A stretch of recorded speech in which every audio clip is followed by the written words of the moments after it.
to Miss Cat's Storyland. Today we have a very interesting story about a girl in ancient China.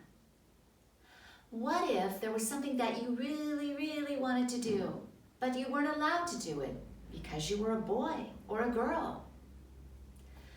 The question, what if, is a question that writers use to get ideas for stories. When you answer the question, what if, then you have your story. Mr. Gnome, will you let us into Storyland today? Oh, yippee! Ruby's Wish.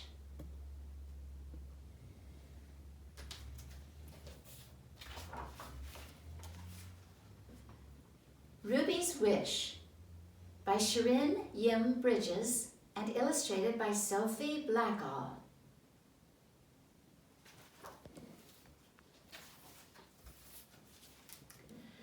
If you walk down a certain road in a certain city in China, past the pet market with its yellow and green rice birds hopping in their bamboo cages, and the goldfish and the terrapins, that's another word for turtle, in their porcelain bowls, you will come to a block of houses.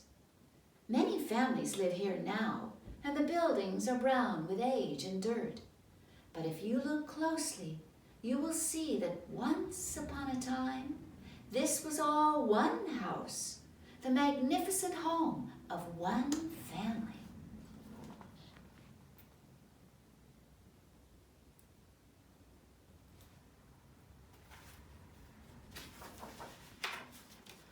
The house was built by an old man who returned from the Gold Mountain. That was what the Chinese called California, where many men left to join the gold rush there, and few came back again. But as I said, this man did come back, and he came back very rich. And he did what rich men did in old China. He married many wives. His wives had many sons, and these sons also had many wives. So at one time, the house was filled with the shrieks and laughter of over 100 children.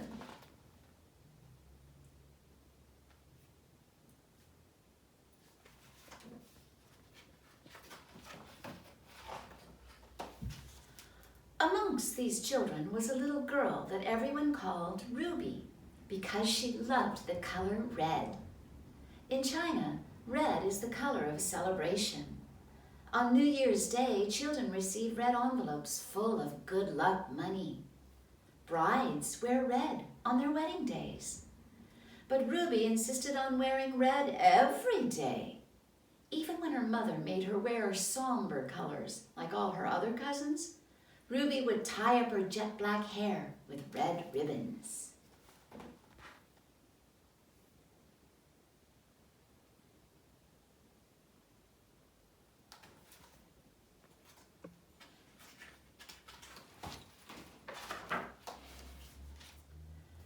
Because he had so many grandchildren, Ruby's grandfather hired a teacher to come to the house. Any grandchild who wanted to learn could join the classes. This was unusual in China in those days, when most girls were never taught to read or write.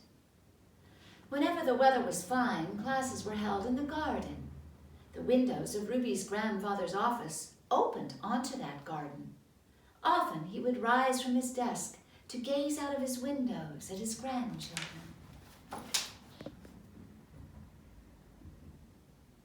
You see this instrument here, this is called an abacus. In ancient China, it was used to count and to do math problems.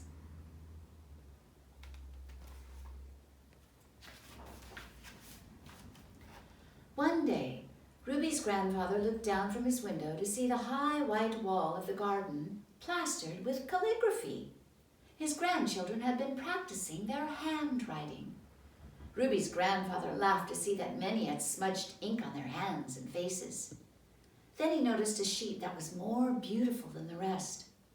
Which of his grandchildren had produced such wonderful calligraphy?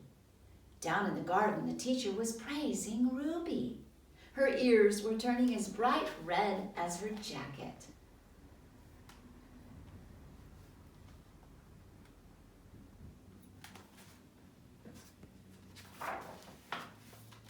But if Ruby was doing as well as her boy cousins in her studies, she had to work much harder.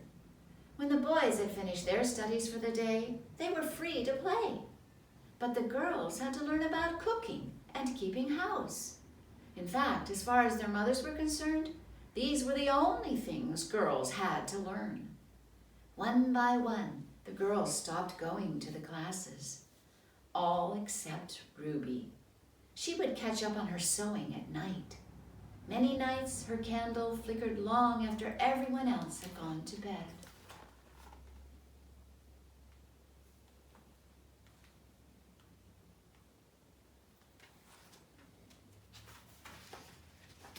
One day, the children were asked to write a poem. Ruby wrote, "Alas, bad luck to be born a girl. Worse luck to be born into this house where only boys are cared for." Ruby's teacher was very impressed by the poem. He showed it to Ruby's grandfather. Ruby's grandfather was also impressed, but he was worried about what the poem said. He summoned Ruby to his office.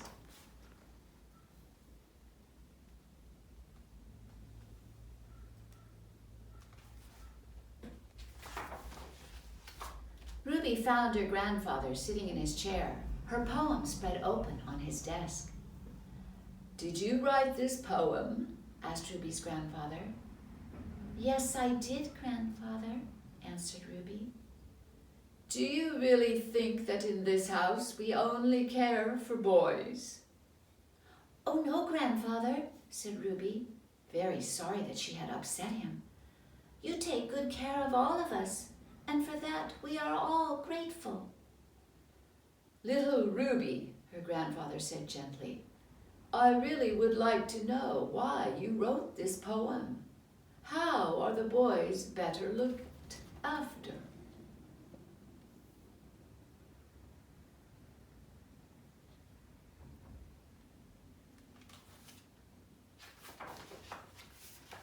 "Well," said Ruby, trying to think of a small, unimportant thing, "when it is the moon festival and we are each given half a moon cake, the boys always get the half with the yellow moon yolk." Said her grandfather, as if he was still waiting.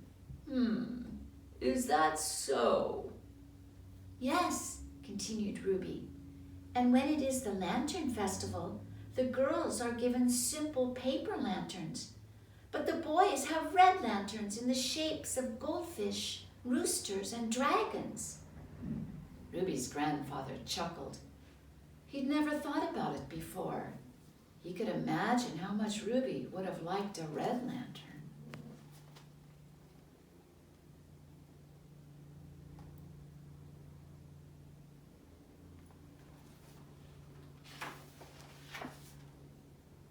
"But most importantly," said Ruby, staring hard at her red shoes, "the boys will get to go to university, but the girls will be married."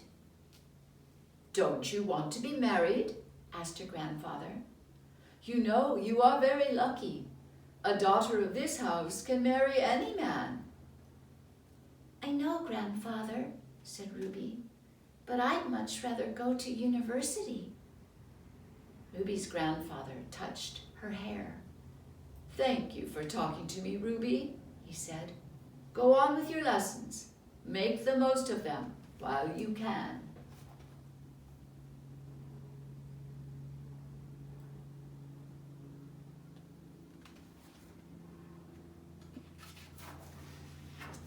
So Ruby went on with her lessons.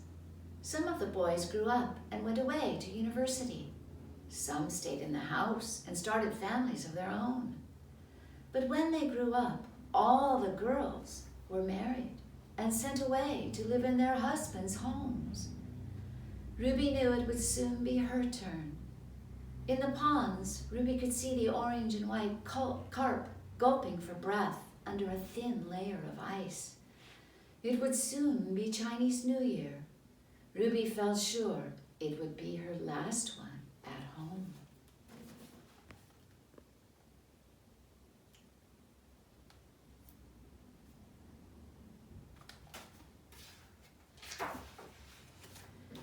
On New Year's Day, Ruby put on red velvet shoes and tied red ribbons in her hair.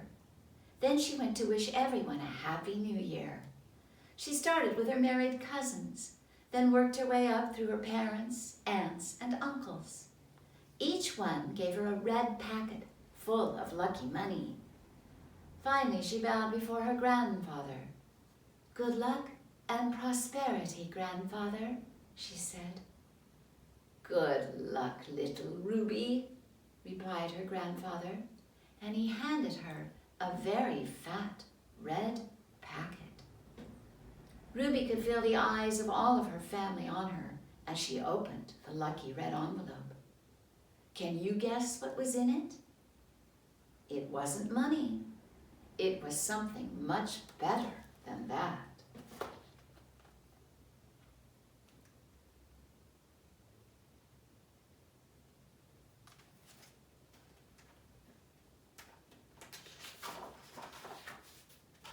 It was a letter from a university saying that they would be proud to accept Ruby as one of their very first female students.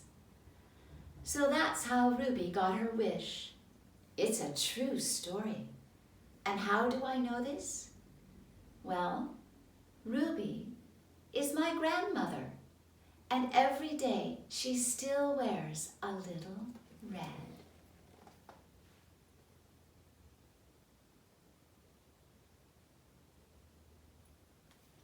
And that, my friends, is our story of Ruby's wish. Thank you for joining me today in Miss Cat's Storyland. I'll see you next time. Goodbye.